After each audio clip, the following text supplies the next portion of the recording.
mempresentasikan hasil kerja kami, tugas kami yaitu dengan review jurnal yang berjudul Serat Sabut Kelapa sebagai bahan kajian pembuatan bioetanol dengan proses hidrolisis asam. Oleh sebab itu, pertama-tama saya akan memperkenalkan nama saya dan anggota kelompok saya. Di sini saya berperan sebagai moderator sekaligus pembawa pemateri. Dan di kelompok kami ini beranggotakan 4 anggota. Yang pertama, saya sendiri atas nama Natalia Krisantina LB dengan NPM 52200004. Yang kedua, Girosa Risafiani Manikin dengan NPM 52200024. Yang ketiga, Roswita Teti dengan NPM 52200018. Yang keempat atau yang terakhir, Didimus Tometan dengan NPM 52190007. Kami dari mahasiswa Universitas Timur, Program Studi Kimia, Fakultas Pertanian. Langsung saja masuk ke materinya. Yang pertama yaitu pendahuluan. Meningkatnya kebutuhan energi di berbagai belahan dunia itu disebabkan oleh pesatnya pertumbuhan jumlah penduduk, aktivitas industri, serta perkembangan teknologi dan penggunaan transportasi. Konsumsi energi yang paling tinggi di Indonesia itu didominasi oleh sektor industri, yaitu sekitar 49,4% dari total konsumsi energi nasional. Kemudian diikuti oleh sektor transportasi sebesar 34%, serta sektor rumah tangga dan bangunan komersial masing-masing menggunakan sekitar 12,12% dan 4,4%. Yang berikut adalah metode penelitian. Pada metode penelitian ini, yang pertama, sabut kelapa itu dibersihkan dengan menggunakan air bersih dan dibilas dengan aquades. Yang kedua, sabut kelapa dikeringkan menggunakan oven. Yang ketiga, sabut kelapa itu diblender atau digiling hingga menjadi serbuk. Yang keempat, serbuk sabut kelapa itu ditimbang sebanyak 10 gram, kemudian ditambahkan dengan larutan NaOH sebanyak 8% dengan perbandingan 1:10. Kemudian itu dipanaskan dan diaduk selama 2 jam pada suhu 80 derajat Celcius. Yang berikut disaring, kemudian residunya itu dicuci dan dinetralkan. Yang berikut dikering anginkan di dalam oven sampai beratnya konstan. Kemudian serbuk sabut kelapa hasil delignifikasi itu ditimbang sebanyak 10 gram, kemudian dimasukkan ke dalam Erlenmeyer. Yang berikut ditambahkan larutan HCl sebanyak 10 ml dengan konsentrasi yang bervariasi 40 menit, 60 menit, 90 menit, dan 120 menit sambil diaduk, kemudian didinginkan pada suhu ruangan. Yang berikut dinetralkan menggunakan natrium hidroksida atau NaOH dan ditambahkan aquades hingga volume 100 ml. Yang berikut larutan standar glukosa yaitu 20 ppm, 40 ppm, 60 ppm, 80 ppm, dan 100 ppm dimasukkan sebanyak 1 ml ke dalam masing-masing tabung reaksi. Yang berikut, sampel sebanyak 0,1 ml itu dimasukkan ke dalam masing-masing tabung reaksi. Kemudian ditambahkan aquades hingga volumenya menjadi 1 ml. Sehingga larutan blanko yang disiapkan itu sebanyak 1 ml dan larutan fenol 1 ml kemudian ditambahkan ke dalam masing-masing tabung sampel dan larutan standar. Kemudian yang berikut, larutan H2SO4 pekat sebanyak 5 ml itu ditambahkan ke dalam masing-masing tabung, kemudian dikocok selama 10 menit. Maksudnya dikocok selama 10 menit, kemudian disimpan di dalam penangas pada suhu 25-30 derajat Celcius selama 20 menit, dan yang terakhir itu Diukur absorbansinya menggunakan UV vis pada panjang gelombang 486 sampai 546 nanometer. Yang berikut hasil dan pembahasan. Yang pertama, delignifikasi. Delignifikasi merupakan suatu proses pembebasan lignin dari suatu senyawa kompleks.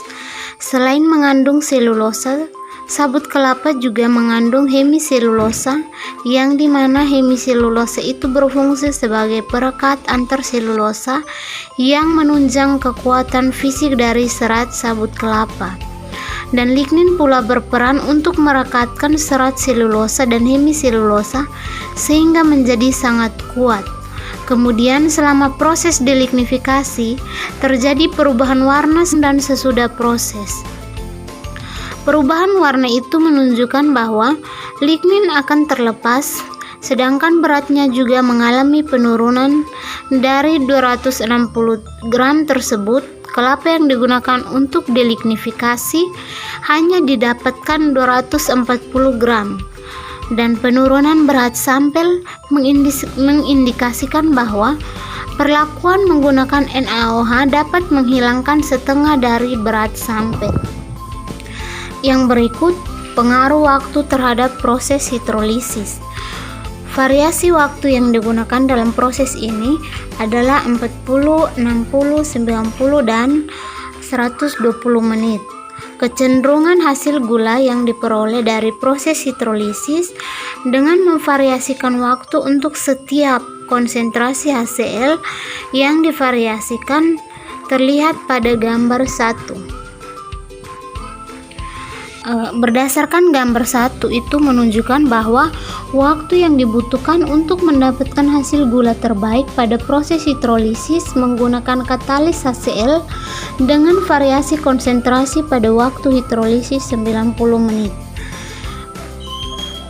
Kecenderungan yang terlihat pada tabel bahwa pada waktu 40 hingga 90 menit terjadi peningkatan hasil gula yang dihasilkan pada proses hidrolisis yang disebabkan oleh waktu kontak yang lama.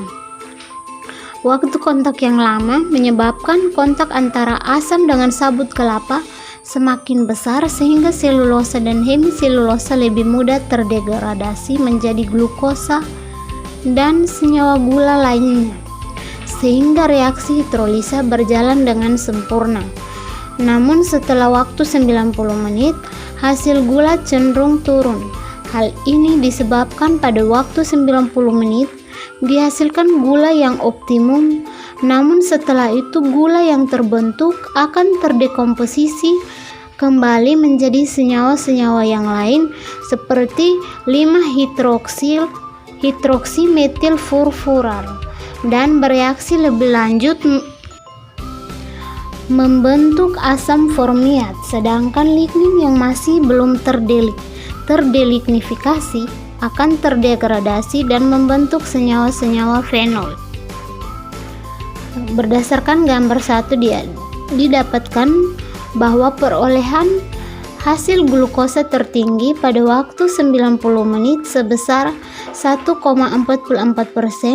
sedangkan pada waktu 120 menit terjadi penurunan hasil glukosa menjadi 1,30%.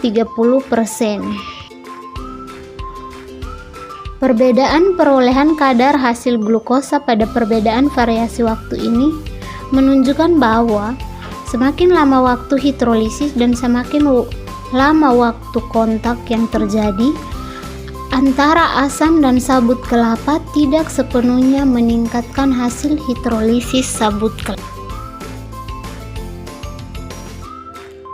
Yang berikut adalah pengaruh variasi konsentrasi terhadap proses hidrolisis. Dapat dilihat pada gambar 2, yaitu tentang grafik glukosa yang dihasilkan dari hidrolisis sabut kelapa dengan waktu 90 menit pada berbagai variasi konsentrasi katalis HCl. Pada grafik ini dapat kita lihat pengaruh glukosa pada konsentrasi 1 molar dan 3 molar pada gambar 2 kurang optimum karena kurangnya katalis asam yang biasa dapat mencairkan glukosa. Semakin tinggi konsentrasi asam yang dipakai dalam hidrolisis, seharusnya dapat menaikkan hasil glukosa yang didapat. Akan tetapi, hasil penelitian ini menunjukkan bahwa peningkatan konsentrasi asam pada konsentrasi larutan di atas 4 molar tidak secara proporsional meningkatkan hasil yang diperoleh. Penurunan hasil glukosa yang diperoleh pada konsentrasi larutan 4,5 molar dan 5 molar ini dapat disebabkan oleh terdegradasinya glukosa pada suasana asam menjadi senyawa-senyawa 5-hidroksimetil dan merkural. Jika senyawa 5-hidroksimetil ini terus bereaksi akan membentuk asam-asam organik seperti asam furmat dan asam furmat pada suasana asam yang sekaligus menjadi inhibitor untuk proses lanjutannya. Yang berikut pada gambar 3 yaitu tentang mekanisme hidrolisis selulosa dengan katalis asam. Pada susunan asam glukosa akan mengalami reaksi kondensasi, bahkan itu pun pada suhu yang rendah, dan perubahan glukosa sebagian besar dalam bentuk bisa rendah yang membentuk reaksi sambungan dari hidroksil aromatik pada molekul kesatuan dengan hidroksipuran kedua, sehingga dengan cara ini glukosa dapat membentuk glukopiranosa, glukopiranosil yang berbeda, dan pada penjelasan tersebut biasa dapat dilihat pada gambar 3. Sekian Ya, inilah hasil diskusi kelompok kami, tapi ada sepenggal kata yang tercantum pada slide, yaitu jika ada yang salah maka dimaafkan, tapi jika ada yang sayang maka segera diungkapkan. Sekian dan terima kasih. Inilah hasil diskusi kelompok kami.